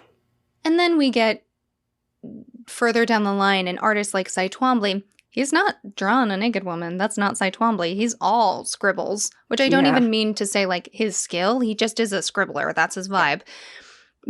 But when you look at his paintings, he is clearly exploring the violence of the action. Mm-hmm. So now we have this myth as language for how to behave. Then we have this myth as language for desire. And then we have this myth as language for what will we accept. Yeah. I think it's survived for so long because it is able to be used by the people who need it. Yeah, because it can be... The thing that I think is so long-lasting about these Greek and Roman myths is their ambiguity and sense of morality. It's the good and the bad. It's that you can change the perspective. It's that we get to tell the story from Leda's point of view, from Europa's point of view. We get to explore what it means to have lived in that society, having such a rich origin source of the male perspective and that experience where those characters are not wholly good or wholly bad. Yes. When you say things perfectly, I'm just like, yep, Trace, you're brilliant. I do the same thing with you. When you say something, I'm just like, keep talking. I want to just keep listening. Like, I get it. It's sometimes there's just no response other than like, yeah, dog, you got it. So I want to talk about another piece of art. And this is one of my favorite examples of it. And it was found in Pompeii, which not contemporary to when this myth was born, but as far as like we're concerned in kind of history space-wise, it's effectively in the same time genre. Right. About 2,000 years after it was buried underneath volcanic ash, a bedroom mural of Leda and the Swan was unearthed at Pompeii. Pompeii Archaeological Park Director Massimo Ossana said, quote, "This painting, compared with others of Pompeii in the Roman world, is characterized by a pronounced sensuality. It's presenting Leda welcoming the swan into her lap." Mm-hmm. So the city of Pompeii was destroyed during the eruption of Mount Vesuvius in 79 AD. This particular find was uncovered during maintenance of the site rather than a specific dig. Which is so, there's still, for those who don't know, like we are not even sort of close to finishing digging out Pompeii, they basically reached a point where they knew their technology wasn't good enough. And so they stopped and are waiting for technology to get to the point where they can get to more things. Which is so cool. Mm-hmm. Osana reminds audiences, quote, "This was another time and a different society. It was not so strange to show a masculine phallus," referring to a recently uncovered nearby mural in the same house depicting a fresco of Priapus, the god of fertility, with an exaggerated penis. Quote, "The people of Pompeii use this imagery a lot. If you go in the baths, they are full of explicit sexual images. It was really a society where sex was not something to consume just in a private space, but it was before Christianity when the sense of sex was totally different." End quote. Taking that understanding of it, having that mural in your bedroom is more like having a big photograph of two hot naked people in terms of their society than it would be like today someone having a painting of bestiality. Yeah, it was a different time and a different culture, and I think it represents, at least back then, the idea of sensuality, the idea of sexuality, the idea of masculine power, and masculine power as it's tied into sexuality in a way that we wouldn't obviously see it today if you just put a poster of Lita and the Swan in, my bedroom now. Yeah, I mean, if you got Michelangelo's, people might let you get away with it. Yeah. All right. So for my story today, for everyone else who's equally as mad at Zeus as Tracy and I are, I come bearing catharsis. Yes. Iamene, beautiful virgin of Artemis, was bathing in the river Aphios when Zeus came upon her. He appeared, slinking through the reeds, godlike, radiant, and massive though he was. He'd watched the young girl for some time, over many days enjoying the red waves of her hair, her green eyes, her supple youth. "Why don't you run?" he asked her, eyes flashing as he stood in the center of the river. Iamene ceased coiling her hair and let it fall like a cloak around her shoulders. She knew stories of women in the wild, come upon by Zeus in his lust and taken against their will. He continued, "Allow me to make chase, girl, that I might have my way with you before the long day's end." Iamene stood within the current, but did not move, though the god's voice was a terror to a woman alone. Instead, she took herself to the bank of the river, fluttering her eyes and reclining in the sunlight as if she were basking alone. This she did to great effect. "You are a god, the greatest of the Olympians. I am a mortal woman, and as a woman, I'll not abandon that which I desire." Zeus narrowed his eyes at her, shifting like a child about to throw a tantrum. No maiden had ever greeted him with anything other than fear. Iamene coaxed, "My lord, if you want me to run, turn me into a fawn." Her voice shook, but accustomed to terror, Zeus did not notice the beginnings of her deception. So the king of the gods did as the young woman asked, transforming her clever green eyes into the black pools of a sure-footed doe. The young priestess did not wait a single second and took off running into the woods, darting this way and that, using her 4 legs to carry her as quickly as they would allow. Zeus snarled with excitement and dove into the trees after her, golden skin tearing away to reveal the gray fur of a wolf. Running as fast as he could manage, jaws snapping at her back and claws reaching out in hunger, Zeus could not catch Iamene. They ran and ran until finally Zeus took up his human form and howled, "I cannot catch you! Slow down so that I might have my way with you before the long day's end." Iamene, shuddering to a stop as he transformed her back, dipped her eyelashes low. She kept her gaze down until she could manage to cover her terror with a heavy-lidded glance. "Oh, my lord, if you would like to catch me, turn me into a fish." At this, Zeus clapped his hands together and pulled back his lips in a silent laugh. All right, he would allow her to swim away for a time, then he would gut her and have her as his own. So he transformed the beautiful virgin into a glistening fish and he took on the aspect of a bear. Iamene did not wait a single second before leaping into the river and allowing the current to sweep her away. As she darted among the rocks, a silver flash in the dark water, Zeus took his time lumbering after her. In the fading light, the god admired his claws and his hide. He languished by a waterfall, catching one fish after the next, devouring them each in a single bite. But Iamene was nowhere to be found, and though Zeus was satiated, his hunger was rampant. So he thrust his massive paws into the stream in rage. At once, Iamene leapt from the water in terror. Zeus reached out his claws and grasped her for the briefest second, but just as quickly she slipped away and darted back down into the depths of the Alpheios. Zeus took up his human form and roared, "I cannot hold you! Stay still so that I might have my way with you before the long day's end." Iamene appeared in the water, again as a woman. She was slick with the cold of the stream, and her hair clung to her soft flesh like an embrace. Beneath the current, she gripped the creek bed with desperate hands. "Oh, my lord, if you would like to hold me, turn me into a mouse." This time, a thunderous laugh rolled through Zeus, such a small creature for such a foolish little mortal. He imagined holding her with his eagle talons and pecking out each bit of pleasure with his razor-sharp beak. All right, he would allow her to scurry away for a time.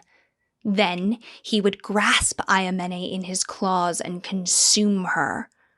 So Zeus transformed the young woman into a mouse, tossing her upon the shore with excitement and disdain. The priestess did not wait a single second before she scurried into the high grasses of the fields and hid from her hunter. The god of thunder transformed himself into an eagle, pulling his great body into the air with the beat of his powerful wings. From above, he looked down upon the fields in the near dark. He dove for lizards and voles hiding among the earthworks, but could not find Iamene, and so could not crush her in his grasp. Enraged, Zeus shrieked and dove to the ground, yet again taking up his human form. "Now I can't find you. I do not like this game. Come out so that I might have my way with you before the long day's end." Iamene was transformed back into a woman beneath the feet of the god. She trembled at their proximity and his power. He would not be held off with clever deception much longer. Iamene lay beneath Zeus, stretching so that he might behold her. "Oh, my lord, if you do not enjoy the chase, perhaps you should allow someone to pursue you." Zeus marveled at the lust he heard within the young woman's voice and felt a stirring no mortal yet alive had conjured. "And what would you have me be?" asked Zeus, bending down upon the woman, the weight of his voice like the crush of the very air. Iamene sighed to keep herself from wriggling away. After a long moment of preening, she collected herself. Trapped beneath the crouching god, she moved with the slow posturing of a priestess of her order. Tracing the strength of his arm with a delicate finger, she murmured, "I would have you be a rabbit, so that I might caress the silk of your fur, so that you might hear my ecstasy within your wide ears, so that you might impress me with your massive, pounding feet." Zeus looked down upon the mortal. "And what form would you take to pursue me, girl?" Again, Iamene sighed and seemed to think. The heat pouring from the god's body seemed to broil her alive. If the wind gave the slightest push, she would be entirely ensnared against his god flesh. "I would be a fox, to look upon your divinity with my golden eyes, brush you with my curling tail, graze you with my grinning teeth. I would pursue you to the ends of the earth." She did not blink, only gave a small shrug. "But you may chase me again, if you prefer." Zeus smiled with a giddiness Iamene had not yet seen during the god's terrifying game. Slowly, he folded himself over and under until a large rabbit sat between her feet. Iamene cooed at the sight of the sweet animal. She showered him with compliments until he was pleased with the attention, and finally transformed her into a laughing fox. Upon her metamorphosis, Zeus did not immediately run off. Such is the folly of gods. He waited, sure the young priestess of Artemis would need a moment to get her bearings and catch up with his cleverness. But Iamene was a daughter of the hunt, and she did not wait. As quickly as she had teeth to bear, she snapped them down on the rabbit's neck. The god prey screamed and thrashed within her maw, but Iamene held true, forcing Zeus down into the earth, slamming him again and again and again until his back nearly snapped. The taste of him exploded in her mouth like the tang of molten iron, blood running down her throat. Her chest, her loins, she curled around the god, writhing and clawing, groaning with the effort of holding Zeus down and having her way with him. When he was finally limp, and she'd had her satisfaction, Iamene released the greatest of the Olympians from the tearing of her teeth. It was only a small death for a god. But what pleasure to have found before the long day's end. I say this so often, I'm sure it means nothing, but God, that's also one of my favorite stories you've ever written. One, because genuinely halfway through, I was like, did Rowan write this, or is this an original myth, like from ancient Greece? Like, it just felt so perfect in the structure of the telling, in the repetitiveness, in the cleverness of the main character, in the twists and turns. It truly feels like it belongs in the Pantheon of myths. Oh, thank you. Yeah, I mean that so genuinely. This is unbelievable as a storytelling. From a story, I don't even have words. That was so good, Rowan. That was so good. Thank you. It's interesting. You and I liked our myths, Europa and Leda, for two very different reasons. And I struggled with finding a story to tell for this because I didn't want to retell the story of Leda. Right. And then I thought, hey, it's the season finale of Willing and Fable. Let's kill a god. Let's do it. That's what we want our listeners to do to support us, is go out and kill a god. And you just led by example. It was really fun. Everyone wanted us to cover this and have been mentioning it for a really long time. And I think that's because we're really mad at Zeus all the time. Yeah. So it's nice to win. Yeah, it is. So that's our tackling of Zeus in relation to the stories we always mention, his absolutely criminal behavior, why he's written that way. It's been I'm glad we waited to cover this for the 100th episode. I think that gave us permission to be a little bit broader and bigger with it than we normally allow ourselves to do. It has not changed my opinion on Zeus, but it has given me a lot of information that I am glad to have and will use as I further explore stories that we tell on this show. Yeah, this episode felt a lot like context, just constant context for the world that so many stories we tell are grounded in. It's funny because when I tell people I have a mythology podcast, so many people go, oh, Greek myths. Greek myths. I get the same thing. I get like, oh, so you guys talk about like Greek and Roman myths? I'm like, actually, sometimes. We also talk about alcohol and science. It's, and medical history and, myths that aren't Greek or Roman. Yeah. So that's that. You want to talk about some of the questions our patrons had for us? Yes. Yeah, this was so sweet of people to send in these questions and in such short notice. So thank you to everyone who reached out and sent in a question. The first one is, you're both very different, What do you like most about each other? Oh, that's so funny. That's interesting because I think, and correct me if you feel differently, I don't feel like we're that different because I think some of our fundamental interests and values align, and we've just known each other for so long. But I would say for you, Rowan, your infinite capacity for both of these things. One, creativity.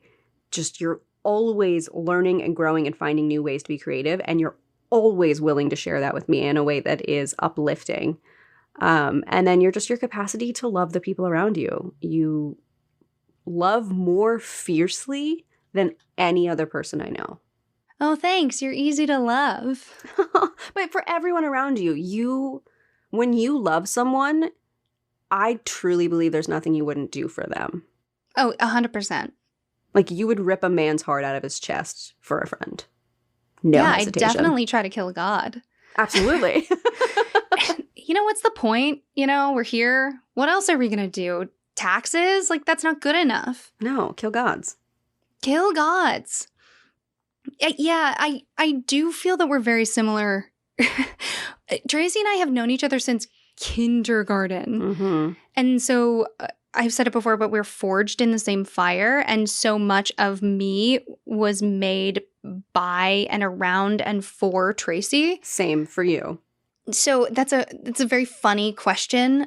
But on the surface, I do understand it because I come across and am like this big kind of nerdy person. I have been involved in a lot of internet fandom. I love like silly, weird shows that Rowan hasn't seen yet. But then Rowan also has this deep love of theater and books and storytelling and has a rich world of experiences that I am not a part of. And on the surface, if those are the things that we're connecting on the podcast, it looks like we have very different interests that only align on the podcast without the broader understanding that we've known each other for ever and ever and have deep, true, rooted in our soul interests that are bonded and built together.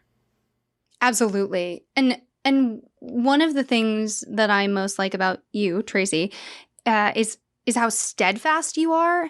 And I think that the way people who are steadfast and reliable are often described in books kind of excludes things like being intriguing and exciting and fun. And that's absolutely not the case in real life.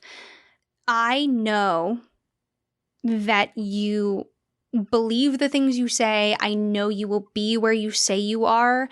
I do not doubt you ever, and that has taught me to be more consistent. That was not, and maybe still is not, something that I possess in quite the same way, but it also allows me to consistently be thrilled by you because if I know there's no chasm to fall in, then I feel empowered to jump. And so we're interacting with you. I am constantly invited to be excited and participate with you in a way that only exists because of that particular characteristic. You guys, everyone needs to have writer friends who are extremely introspective and then ask them what their favorite part about you is, because there's no more satisfying compliment. Rowan and I also have another friend. Her name is Lisa, and she's a very introspective person. And my favorite thing is that when she gets drunk, she will text or call or to your face say the most like paragraph long comment, like we've just said to each other about that. So gather friends around you who can answer a question like that in a way that that makes you feel so loved. And that tell you what they like about you. Yeah. Like sometimes people just don't tell you things that are good. I know. And we say it all the time in the podcast, like just text your friends that you love them. Like friend love is so valid. Okay. How do you manage work in the podcast? That comes up on the Discord a lot. Yeah. So the answer is badly, and to the best of our abilities. I'm not gonna let you say that because we're just at episode 100. We did just do episode 100. I think the reason I say badly is because Rowan and I are both, very motivated people who are willing to work hard for the things we care about, and we both also have this idea of being very prepared. We do not like to be unprepared, either of us.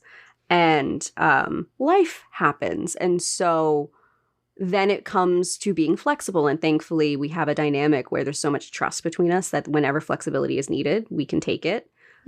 So my answer is, how do you manage work on the podcast? It is the true answer is constant communication about what you need. If I'm stuck at my day job or vice versa for Rowan and we need to push recording times, or if you're having a bad mental health day and you just can't get it together that day, communicating and the trust that the other person is still all in. And if they need a break, it's because they need a break. And that's the end of the story. And you give it to them. And through that trust and communication and flexibility, we've made it work. Yeah. I mean, that's why we're able to collaborate. If I do work and you say this isn't it, I'm able to not take it personally because, like, if we go down together. Like, right. The other thing, well, one, Tracy and I have known each other since kindergarten. This friendship is, if not one of the most important relationships in my life. In the new year, like, Tracy and I are going to couples therapy, which we're both really excited about. Yeah, we both asked each other to do it at the same time. Like, we had a list of things we wanted to talk about, and it was on both of our lists, which my personal therapist said was really cool, which means Rowan and I also got an A in therapy already. Yes. And I just want to stipulate, because so often when people are like, we're in couples therapy, it's already, like, too late. Things are terrible. Yes. This is actually, Tracy and I don't really get into intense fights. This isn't because, like, something is secretly happening, guys. But it's just when something is so good and so important and you're working together constantly and constantly communicating and the stakes are high, it is worth it to begin work when there is no problem. Yes, because what we're doing is taking a lifelong friendship and also combining it with a passion that we care about that is functionally a business. And so that's a new dynamic, especially for me, who is new in this entertainment space. It's really important for both of us to understand how we can communicate effectively, both as best friends and then as business partners, and not let those two things get in the way of each other. And so that's why we're going to a couples therapist who we're really excited to meet with in the new year. Yes, and our therapist is very intrigued. Everyone's always like, you're not a couple. Cool. Fuck yeah, let's do this. That never happens. Yeah. Also, Tracy and I have very fundamentally different workflows, which sounds like it would be disastrous, but I find very fun. Tracy's a morning person. I'm a night person. Tracy tends to run a marathon. I tend to sprint. So Tracy will work slowly on something over time. I will just, like, go so hard in short bursts. It's only good and able to be that way because we just accept that about each other. Yeah. You'll hear in our early episodes, there was a time where, like, Tracy, I didn't get this finished until 2 hours before we recorded. Were you nervous? And I was like, oh no. When you set a deadline, you meet the deadline. I'm not worried.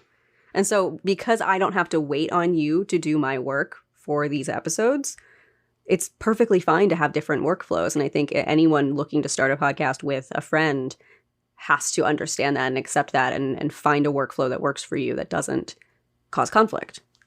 Tracy, by necessity, this one's going to be a short answer, so I will leave it to you. When is The Wizard and the Rogue coming out? I miss them. A couple people asked when we were going to drop Wizard and the Rogue episodes or what's going on with that. Yeah, now let's talk about it. Let's talk about The Wizard and the Rogue. So The Wizard and the Rogue, for maybe people who are newer, it originated from an episode where we wrote D&D characters for each other, and then we turned it into a broader story about two characters that are not us, that are Thea and Rosalind.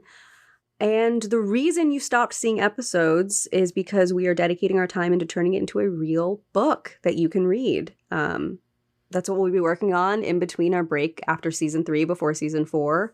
It's something that we took a sort of a class on how to do. I'm going to be doing more writing classes. Something where, like, I'm, like, quietly so giddy about. Rona and I had a almost 24-hour. It was a really long planning session. We mapped out the entire story, and we're really excited to bring it to you guys, but this time in novel form.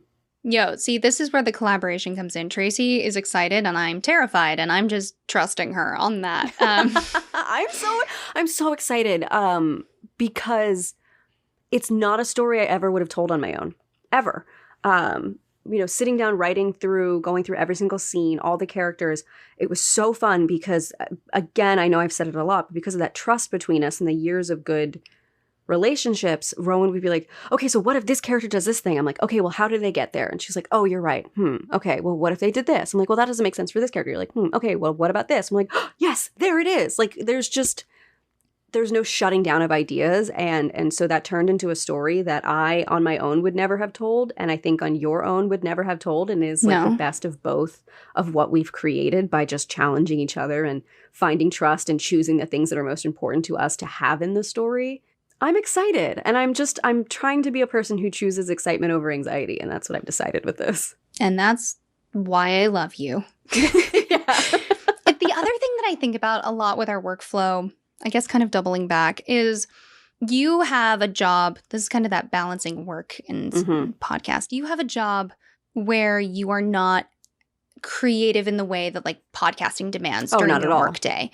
And I have a job where I am creative in a way that is similar to this podcast. And two really interesting, equal and opposite, awesome things are happening. Because you are not doing it all day, you have this room, this kind of expanse, this freedom to like let things simmer and explore them. You are less daunted than I am in a way that I find really freeing. Like, you teach me a lot because of the space that you come from. And then I am in this position mentally, for me anyway, and I certainly don't want to speak for you, but I'm always running. I'm always writing. So I'm just like, to me, it's like being in fighting form. Yeah. So I have a whole different dynamic when we work together. And I think for some people that could be oil and water, but I love it. My brain doesn't work the way your brain works. And I think a lot of that is just like where we start each day. Yeah. You come to the table with creative ideas I could never have generated. Yeah, and same to you. And you come with experiences and thoughts and ideas that I also would never have thought of based on the world that I'm in. You know, I can experience it's a great blend, and it's a good way to challenge each other, because there are things that I might find to be my line in the sand. This is the most important thing. And then through talking with you and your experiences with the things that you do, can point out, well, it might feel like it is the most important thing in the world to you, but actually here's where I see the consequences happening. And we could shift it into this other thing that that's different, or you're more comfortable with, or that explores it in another way that is a really nice way to work together. Again, I'll say it over and over and over. Trust, communication, and consistently checking in is really just what enables us to work together. Because when even in this episode, we worked together on some of the research, especially in the beginning, and there were ways that Rowan would add things and correct it. And, you could easily take that as, oh, I didn't do a good enough job with my research and Rowan had to fix it. And instead I was like, oh, great. I had something for the baseline there. She added some more stuff and now it is rounded out. Teamwork makes the dream work. And it's how you interpret it. It's so funny because I never saw that as fixing. I always saw it as like, let me be of service. Yeah. Yeah. And that's how I took it. It's just I could see different people trying to do what we do, having different reactions. So another question that I think is really interesting that I want you to tackle, Rowan. How has the podcast evolved from the initial planning until now? What unexpected changes to subject, format, etc. have you implemented? The initial format of the show, that there is a secret hidden episode somewhere, I guess, that we did and practiced with, is one of us would do research and one of us would write a fictional story. Mm-hmm. The trouble with that is you need the research to write the fiction most of the time. Right. There was also an element with this show of just jump in. You can overplan something. Tracy and I love to be prepared. If we'd gotten too stuck in planning, we never would have done it. Mm-hmm. Yes. So I don't know that the foresight was as clever as maybe some people would expect it to be. It also happened to be the pandemic. That was really handy time-wise. Yeah. I know in season 1, each of us did episodes, every single episode. We each did a story. And I would say season 2 is our transition into kind of experimenting with what we were calling heavy hitters. I think the first one might have been Rasputin. Mm-hmm. And then by this season, it's sort of episodes like this where we're both covering stories are the exception, not the norm. And I think you can tell in the research that it has allowed us to explore more with research, put our point of views into what we're telling, and not feel like we have to pick and choose what gets to be told to the audience because we're stuck on a time limit for trying to share an episode with someone. And it sounds so logical when you put it that way, but that was definitely a tough transition for us to decide to do because we it's that sunk cost fallacy. We're like, well, we decided we were going to do this. And then we're like, wait, hold on, this is our show. We can just change up how we do it and allow ourselves to be flexible. And I think that was kind of unexpected, but very good, and something that I'm glad we allowed ourselves to flex into. Tracy was the driving force behind that. Everyone should know. I got very nervous and had a lot of doubts, and we were only able to do it because Tracy was very steadfast. And it was 100% the right choice. It, I can say, has immensely helped my research and my writing. Yeah.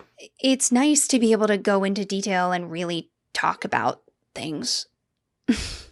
We talk about stuff. Oh, in our podcast, we talk about stuff. And it's nice when there's episodes that don't, or topics that don't have quite as much meat to them, that we can still come together and do. So, like we recently just did Deadly Drinks, and that was one that was so fun to get back together and cover together and explore. What is a quote or sentiment that truly suits or encapsulates the feeling of creating this podcast? Whoa. That's tough, because now I need to think of it. Well, sentiment, I think something we've talked about is there are times working on this podcast can somewhat be equated to maybe an exercise class that you do with like your friends or something, where before you do it, you're like, I have to do all of this, I have to get ready, I have to go. Maybe you're just like a little tired, and then you do it and you're like, wait, that was so much fun. I feel better. I feel good. We've said on this podcast before, I have never ended a recording of this podcast and not been so glad I got to do it. Mm-hmm. So the sentiment would be grateful. Of course, the only quotes popping into my head are because I have the love song of J. Alfred Prufrock memorized. Yes. So just a quote that I always lives in my head constantly is just, do I dare disturb the universe? In a minute there is time for decisions and revisions that a minute will reverse. And so it's just like, just do it. Mm-hmm. Change won't happen until you do change. And that's what this podcast has shown me. It was a leap of faith, We didn't know if anyone would listen to this. And right. For me, the sentiment is courage and gratefulness. When I think about the show, the kind of lighthouse for me, in writing an episode, it's who's telling the story, why are they telling the story, who are they telling it to? That's how I unpack things. But more importantly, it's just kind of the idea of you don't know until you know. Mm-hmm. You and I talk a lot about how we're working to be better, more empathetic, more knowledgeable, always unpacking internalized racism, misogyny, all of those things. And in the same way that people say, like, sitting down and sharing a meal is a really great way to know someone, knowing people's stories helps you understand them and where they came from and what they value. And so often in this show, I had no idea something existed or was interpreted the way it was until I learned. And we are fundamentally a podcast of two people who are always learning and presenting information. And I always feel that it is very important to remember that you can't know something until until it's taught to you, until you find the information. And in a 2022 where the internet can be so terrifying and everybody's always trying to kind of cannibalize the left, as I like to say, it's just important to remember that learning is part of being good. Yes, and that it is not, I've said it on this podcast before, but it is, again, something that I hold very true to who I am. Being wrong or changing your opinion because you've learned more information and now have a different view is not a moral failing. It does not reflect on your intelligence. It does not reflect on who you are. It should not impact your ego. It's okay to think one thing, get new information, accept it, examine it, and then change your opinion and still be a good, intelligent, kind, whatever person. And we do that a lot on the show, and the show has taught me a lot about how to express that and express so many different things to our listeners. Tracy, here's a fun one to wrap it up. All right. If you had a witch's familiar, what sort of animal would it be? I'll give our listeners exactly one guess before I say it out loud. Our patrons already know the answer. My familiar would would be a bat. I love bats. I think they are wonderful. They are so good for the environment. They don't want to hurt you. They don't want to do anything to you. They have adorable faces. All bats. I love them all. They have all adorable faces. They can be really little or they can be really big. There is an ologies episode called Chiropterology. It's a 2-part episode that is all about bats. And if you listen to it, you will be a huge fan of bats, just like me. I can't recommend it enough. I would go with a cat or a fox. You know, eat a god. Fox. Yeah, I feel like fox for you, for sure. They're really yippy and unpredictable. But it's your familiar. I feel like in that sense, you have control over it. It's like your companion. Right. Yeah, definitely. A cat would just make you sneeze all the time. Everything would make me sneeze. Okay, I have a last question for you. This is not from one of our listeners. Oh, boy. I just want to know, what are some of your favorite episodes? And I don't mean like the definitive list, like this has to be it. Just, you know, now that we're wrapping episode 100, what are some of the ones that you're just like, hell yeah? Oof, that's a good one. I really like a lot of them. It was really fun, and I don't know why this is the first one that popped into my head, but I'm going with it. Writing the story for the End of the World episode, where I covered the kind of the Mayan calendar / the planet, I think Nibiru. It was just doing that kind of like audio recording. I'm capturing something. That was really fun and really different. I loved getting to put together the Aqua Tofana episode and really explore that. Definitely a peak episode. Yeah, absolutely. This one I wasn't in, but listening to you and Spencer, I had a blast because I was away when you guys recorded that, so I got to have fun with it. And then, you know, I always love recording with Casey. Getting to the Hot Pumpkin ratings was delightful. So there's so many. I think it's like one of those things where it's after you record any episode, it becomes your baby for a little while, and so it's hard to choose. But what about you? Everyone knows I love an angry woman, so Medusa, the Sphinx. Mm-hmm. Oh, and Nana. Oh, and Nana was so good.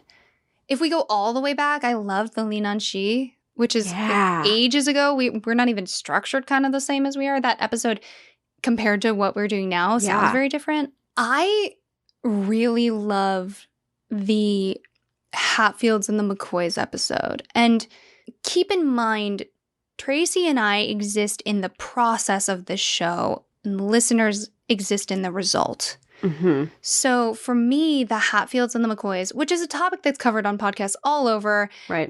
I don't even think my story for that was like super noteworthy. The thing was, I just remember having like a breakthrough moment of, I thought that this story, this history went one way, and I was wrong. Yes. And coming to the episode with a point to prove and a really strong opinion, that episode changed how I approach episodes. Yeah, it did. I agree with that. You definitely have found your voice in using the topic as a springboard for exploring something else, which is a really cool way to approach podcasting, especially in the way that we do it. It is my preferred way to write our show. Yeah, and I love that. And I love that we have a show where, you know, there are times where I definitely jump in and do that, and then there are times where I just get so excited about the actual myth itself and dive into the history of that. And we get to play around with what storytelling means, which as a storytelling podcast is very fulfilling. Not to mention, you are queen of the happy ending, and I am not. I can't do it. I've gotten to the point, there's a few stories lately where I'm like, I could do a really dark story. I could do a really sad ending. And that's not who I am. That's not the stories that I gravitate to. I think because I have such a strong sense of, I have a strong sense of emotion. Like, I don't find horror or sad movies cathartic. I end up realizing that I kind of live in them for a few days in a way that affects my emotions. And so for me, I enjoy getting to dive into what would these stories look like if they were positive or had better endings or a different approach to them that I can also then sink into for a few days and live in that feeling. And I think that's sort of where my storytelling comes from and why I'm not the dark and gloomy one on the podcast. And I think you have a more sense of catharsis and a sense of release and a sense of wanting to scratch the itch of the things that might be dark or sad or associated with death. I think that's why people think you and I are more opposite. Right. Yeah, I mean, it's going to keep being that way forever and ever and ever. Amen. Like, this is not going anywhere, friends. Actually, I should say now, it's not going anywhere as long as we continue to podcast, and we only get to continue to podcast because of our patrons. So, yes, as is our way with the season wrap-up, we would love to give a shout-out and thank all of our current patrons because you all make it possible for us to make a show. So thank you to Charles E., the NBV, Tiffany A., Caffeine Spiritualist, Mackenzie, Anna M., Sav, Lee B., Mark D., Cassidy W., Morgan V., Song J., Hattie R., Squish of Squaws, Alexandra N., Ellen F., Kurt L., Katrina M., Nimra A., Steph F., Matt B., Barb P., Katrin C., Joe P., Nuria C., Stacy, Bob, Cody C., Reverse Aquamath, Janira, Leah F., Akodoroku, Ducati, Jamie H., Maria R., Mark H., Michael T., Emily J., Mark O., Jeremiah Y., and thank you to all of our patrons from the past and from the future. Past, present, and future, we are so grateful for you. You are what helps us keep going and enable this podcast, and the community that we've built around it is just incredible. So thank you, thank you, thank you for being a part of us this season. So we hit triple digits. Oh my gosh. I don't know what to do with that information. Should we do a something good, Trace? Tell me something good. I think we should. Okay, my something good is so silly and little, literally and metaphorically. So recently I fell down a TikTok rabbit hole and I discovered these mini brands, which is just these little balls that have, it's like an orange where it separates into 5 sections, and inside is just a very miniature version of a food or like a toy that you've seen, like a mini vanilla extract, a mini almond milk, and I've discovered I'm obsessed with tiny miniature versions of real things. So it's been really fun to have these little surprise balls that we can open up and explore. So that was something that Jamie, Casey, and I were doing the other night. That was really fun. And I didn't expect to get as much enjoyment out of as I did. Sorry, they're just little guys? They're just little plastic guys? And sometimes the thing will come with a cart you can put together, so you can put your little groceries in your little grocery cart. I got a little checkout stand in one of mine, so now all my groceries are piled on my little checkout stand. I know that I'm just like mini capitalism, and I get that, but also it's mini. It's so little. All right, Trace, tell me, if you are eating ice cream, do you choose a big spoon, a regular spoon, or a little spoon? Regular or little, depending. It's gotta be little. Yeah, everything tastes better with a little spoon. Yes. You get more bites. Yes, and tiny forks. So I get it. I feel like minis, littles is just adjacent. Yes. Yeah. So that was my fun thing the other day. And then tomorrow I am heading into Maryland and taking my nephews each for their own special day. They wanted different things. So one's going to go to a game store to learn to play the Pokemon card game. And then he's going for pancakes because that's what he wanted. And then the other one wants to go to medieval times. And so I'm very honored and proud. Very proud that I have 2 little nephews who want to do gaming and medieval times. I am, thank God neither of them wanted to do like a baseball game. You lucked out. Yeah. Shout out to my sister and her husband who are raising them to enjoy any and all nerdy pursuits. Yeah, they're very cool kids, actually, to be honest. So, I'm not surprised. Yeah, so I'm very excited. So that's tomorrow, but as of today, the little miniatures bring me a lot of joy. But Rowan, it's your turn. Tell me something good. My something good is future. I had to crawl through this week. So tomorrow I'm going to the Getty. Oh my God, so fun. Oh, I love the Getty, and I love getting to go with you, and I only saw like a third of it at absolute most, so you know I'm coming back out there to see more of it with you. But are you going with any friends or just on your own to explore? To be honest, I haven't decided yet. I made this plan as a kind of like, I need a cookie at the end of this week. And I am perfectly content to go to museums myself, especially the Getty, which kind of feels like home base. Mm-hmm. I could just go and bop around. But also, you know, it's tomorrow. I could try to make plans with someone. I have a lot of friends who are amazing museum buddies. Right. I think it will kind of depend this evening on how my brain is doing. Mm-hmm. Mm-hmm. I just need inspiration that comes in the form of a media that I cannot produce. Yes. Oh, that makes complete sense. Mm-hmm. There will be no painting from me, no Renaissance, whatever, no illuminated manuscripts, no... Yeah, yeah. You spend all day with screens and writing and looking at modern ways of producing art. So that makes complete sense that going to a museum is a way to disconnect and still find inspiration. Yeah, a friend reminded me recently that you actually do have to exist in the world to get inspiration. You can't just make art in a vacuum, which I remember in theory, but often don't remember in practice. Relatable. So, happy episode 100. Go out into the world. Be inspired. Be creative. I will see you same bat time, same bat channel. We have booked right. Yes. So thank you all so much for joining us for our 100th episode of Willing and Fable. And remember that stories grow with the telling. So if you like what we do, tell a friend. Or tell a foe. And we'll see you soon. Okay? See you next season.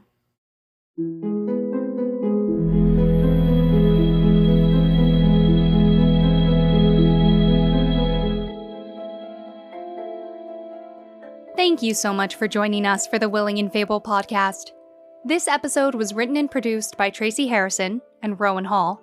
That's me. Our logo is by Jamie Harrison, and our music is by Taylor Ash. If you ever want to watch or read what we're reading, head over to willingandfable.com for our show notes and custom merch, or find us at Willing and Fable on Instagram, Twitter, and TikTok to join the discussion. We hope you'll rate, review, and subscribe to our podcast using your favorite listening source. And check out Willing and Fable on Patreon, where we have more than a few surprises for you, including custom artwork, stories, and access to our secret Discord channel. And of course, join us next time for another round of original retellings and in-depth research on the history, mystery, and mythology that makes the world so fascinating.